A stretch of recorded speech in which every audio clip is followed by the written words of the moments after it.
morning, YouTube. Tire Metalhead Weatherman here. Hopefully you guys are doing well. Well, in case you missed it, June still doesn't like us. In fact, it's not June, it's Maytember.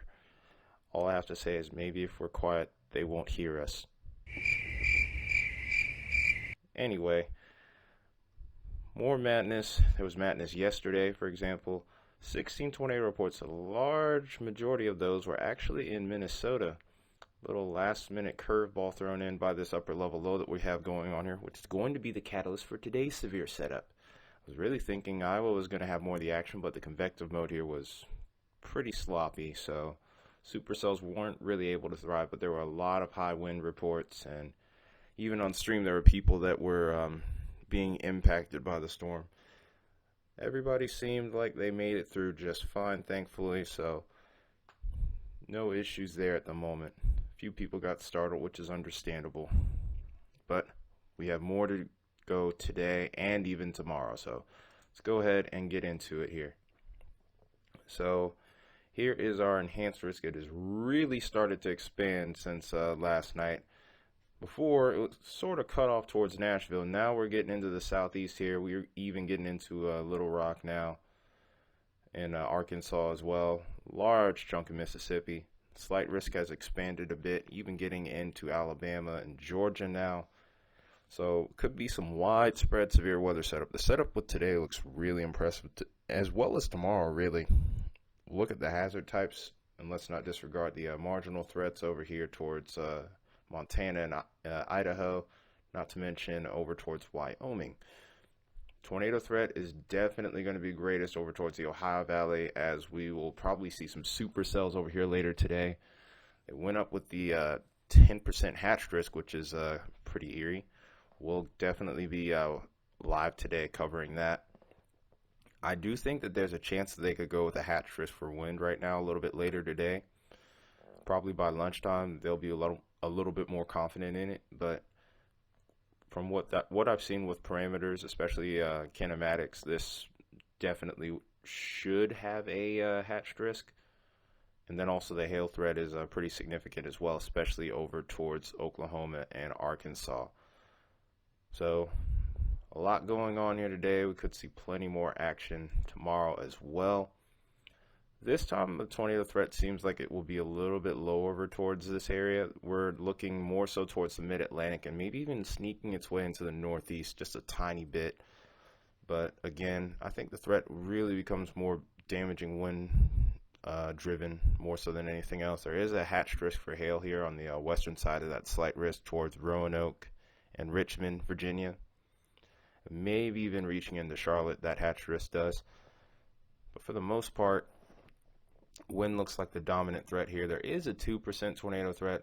There is a chance of that being upgraded to 5, but parameters don't look quite as impressive over here. We'll have to see what happens towards the southeast as well. This slight risk could potentially expand.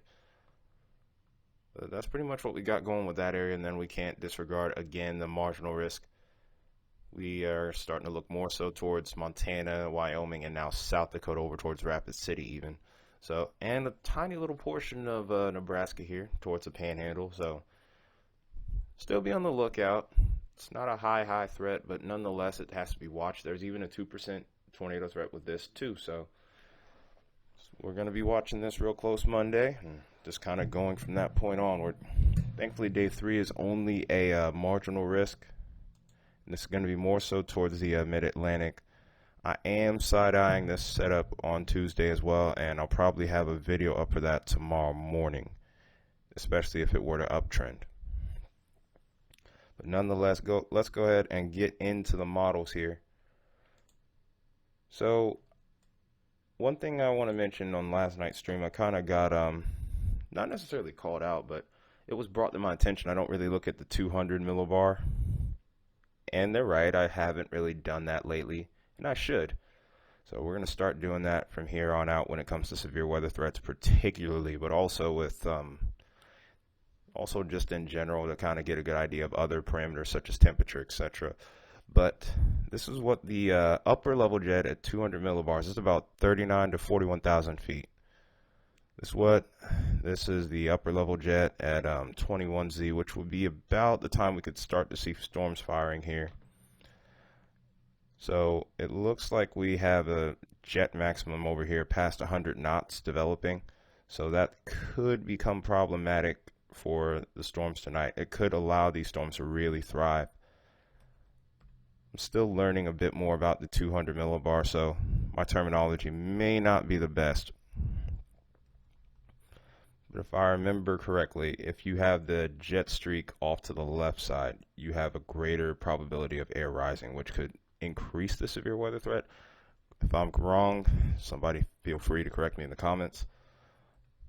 But setup also persists into Monday. This trough really starts to dig, and with that, the severe threat does increase. We already know that today has some pretty impressive soundings, just simply based off the fact that we have a enhanced risk with tornado threat. But from the looks of it here, this one isn't one of the better soundings. We'll look at the other models to get a better idea, but this is just a rough example, so to speak. But temperatures at the 60, temperatures and dew points in the upper 60s here, and this is late at night nonetheless, so let's keep that in mind too. Surface cape is lacking a little bit, but nonetheless, it's still a pretty impressive look here. The lapse rates still look like they're decent, nothing insane. It's probably going to be a little earlier in the day when I would expect severe weather to develop, but we're looking more so towards that trough that we're seeing right now. Nonetheless, here we go looking into Monday. I have some questions about this, but seeing that maximum off to the left, if it were a little closer, I'd be even more concerned. But even so, marginal severe, it does kind of verify. Surface cape is a little bit better with this sounding here. But nonetheless, it looks like we have a setup that's conducive to severe weather for the next couple of days for sure, just based off of this alone, without even looking at some of the other wind profiles. And then we see this new trough coming in, which could become a player for the setups on Tuesday and Wednesday across the upper plains here. That's a little bit close to what you would, or a little closer to what you would consider to be a more June-esque setup here. It'll be interesting to see how things play out from here, but we're at the end of this model run. So now that we've looked at the higher levels, we can now start to look at different levels of the atmosphere here. This is towards the mid to upper levels, it's about 500. It's still a little bit more familiar to me. So here we are looking at 12Z. Around the same time we were looking at the 200. And you can see that trough really starting to dig here. And it's going to be right around this little flank right here, around this boundary is going to develop, and we're going to start to see some storms pop off here. And here's where the soundings get a lot more impressive. Kinematics are really impressive towards the southern part of the Ohio Valley here, or maybe the northern part of it. But nonetheless, lapse rates look pretty impressive. We're getting into some sevens here.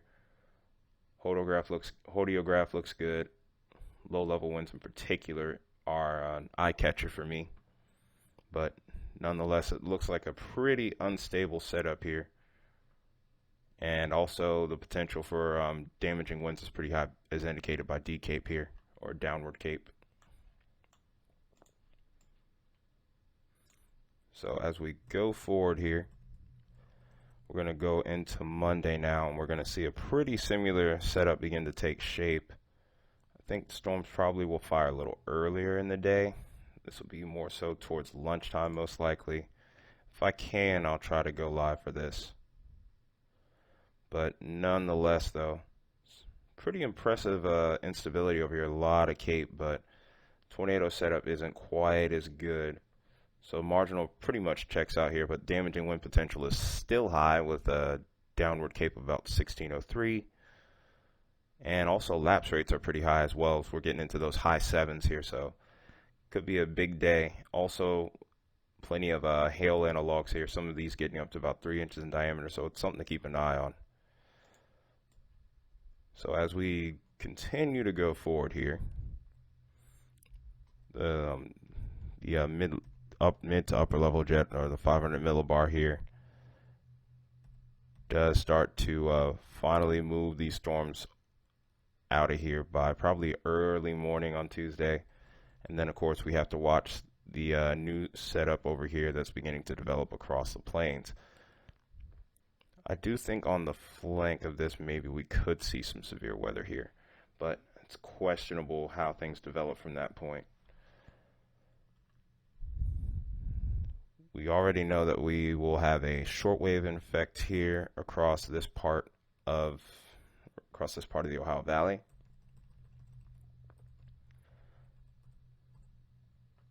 So again, pretty much the mid to lower levels are going to be almost screaming in a way. Not quite the craziest jet I've ever seen, but it's definitely something notable, not something to scoff at. Wow, look at these hail analogs right here. Some of these are up to 4-inch hail. That's crazy, especially for this area here. So we'll, like I said, all hazards are in play. Downward cape on this one isn't quite as impressive, but nonetheless, here I am starting to nerd out. Anyway, though, don't really need to drive the point home any further. There's going to be some big time severe weather with this setup. And then the shortwave looks pretty, or the 700 looks really impressive heading into tomorrow as well. So it's going to be interesting to see how things develop with this. Again, I'm mainly thinking that damaging wind is going to become the main threat, and also hail. Not to say that tornadoes can't happen, but as of right now, I would say damaging wind looks like the most impressive threat. We may see an uptrend with the hail too. Right now it's only at slight risk levels. I do think enhanced risk wouldn't be off the table here. And then here's our tornado juice here at 850 millibars. It's the low level jet. Talk about this a bunch. And over here you see this little tail right here. This is going to be where my area of interest is. This is what I would call my area of interest, so to speak. Again, I'm clicking that same sounding. What are the odds? But this is about 8 o'clock local time. This is over towards Ohio, towards western Ohio. We could even see a bit of action over here towards central Kentucky, and that's where my concern also lies as well. There is a little bit of a cap in place, but I think by this point the low-level jet should be able to move that out of the way.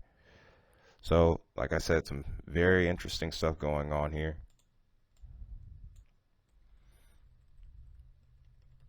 Kinematically speaking, over towards Arkansas, a little bit questionable. I find it a little bit questionable what will happen with that setup.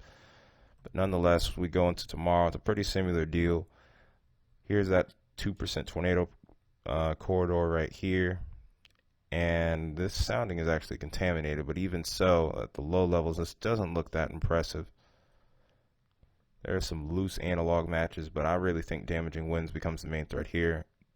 Decape at about 1,004 joules per kilogram.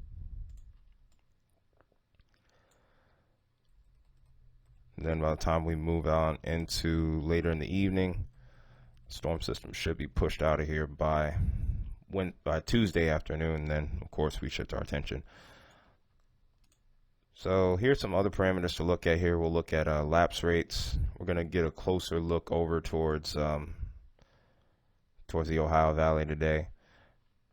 Lapse rates really start to pick up later in the evening and into the overnight, especially over towards Arkansas. So the hail threat's going to be pretty high there. I think the hail threat's slightly lower here. And then as we go into Tuesday, of course, we have to Monday and Tuesday, we have to shift our attention to the east. I'll look more into that a little bit later. So here we are looking again at the loop. Right around the Indiana-Ohio line is where I would expect a significant hail threat. It's pretty good lapse rates tomorrow. And then after that, we'll have to shift our attention back west.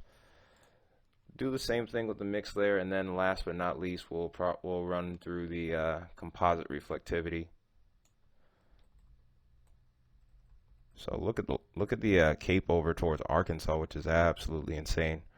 We're at over 4,000 plus joules per kilogram, and this is just a mix layer. Towards the surface, it's even higher cape than that.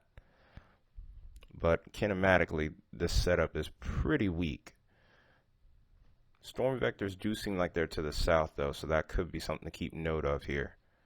It's not the most impressive sounding or hodograph that I've seen, but look at the lapse rates at about 300 millibars. That's insane. Getting up to, I would say, about 7, maybe an 8, or that's averaging out over there. I'm not entirely sure. My brain's not working well. I think I've been on this video too long. But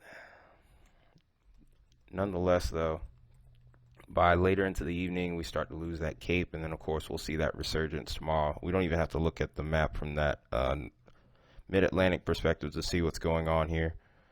We have some pretty high cape values. We're getting up to about 3,000 joules per kilogram. Pretty strong storms are likely at this point.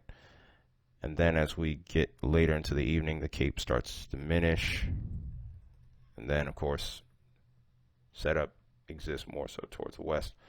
A couple more things. Actually, there's one other thing I'm going to look at here, and that's going to be significant tornado parameter. I am concerned considering the fact that we have that 10% hatched risk area.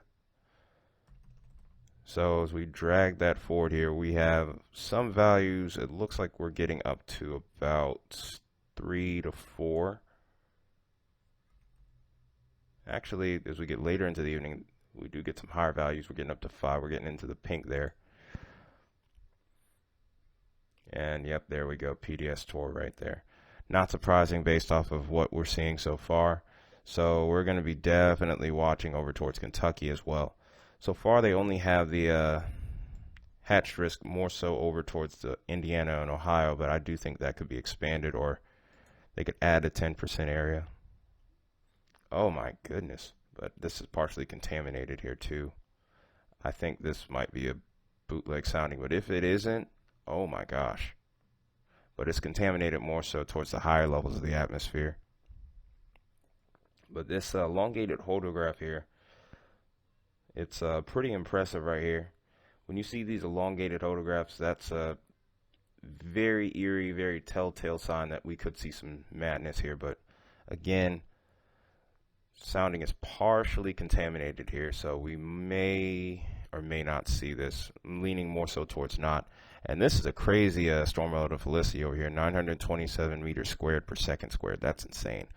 But again, sounding looks like it's contaminated at about 300 millibars, so I'm not sure if I buy that or not. But either way, dangerous storm set up tonight. And then we get some really high values over here towards West Kentucky. That could be interesting as well. This seems partially realistic, but also I'm noticing contamination here too. That's what these little red lines are. If they start to cross over this little threshold here, that's a sign of some contamination here. So it's going to be interesting to see how these soundings look throughout the course of the day. But nonetheless, though, if that does develop, it could be a very long and intense evening. But as we go forward here, pretty similar deal. There are some STP values tomorrow too that we need to keep an eye on, but they stay pretty low for the most part. Last thing to look at, of course, is the reflectivity. This will show us what time we could expect storms to really start to develop here. They could develop as early as about 1 or 2 o'clock my time, which would be about an hour ahead. I'm in Eastern time, by the way. So we get one round developing here, and then a second round starts to develop around 7, 8 o'clock, or 8 or 9 o'clock. And this line of storms could also be severe, have supercells in there and tornadoes as well. So a lot of intensity with these storms. And then as we get into Monday, we do see a couple storms with some updraft felicity here. That's what these little black streaks are. And we'll have to keep an eye on that as we head into Monday night, maybe even Tuesday morning. And then by Tuesday morning, the worst of the weather's definitely out of here. But that's the end of this video. I hope you enjoyed. Hope you found it useful. Probably ran a little long. If it did, I apologize because, started nerding out over stuff and I'm learning new things. So we're trying to grow here on this channel. That being said, if you did enjoy it, of course, make sure you're hitting that like button, smashing that subscribe button, decimating that share button, and also making sure if you have any questions, ask me in the comments. I'm more than happy to answer them. That being said, though, you guys stay safe out there today and tomorrow. It's been Tire Metal Weatherman. I'll see you guys a little bit later this afternoon when we go live. Hope you can join in for that one, and I'll see you later. Have a good day.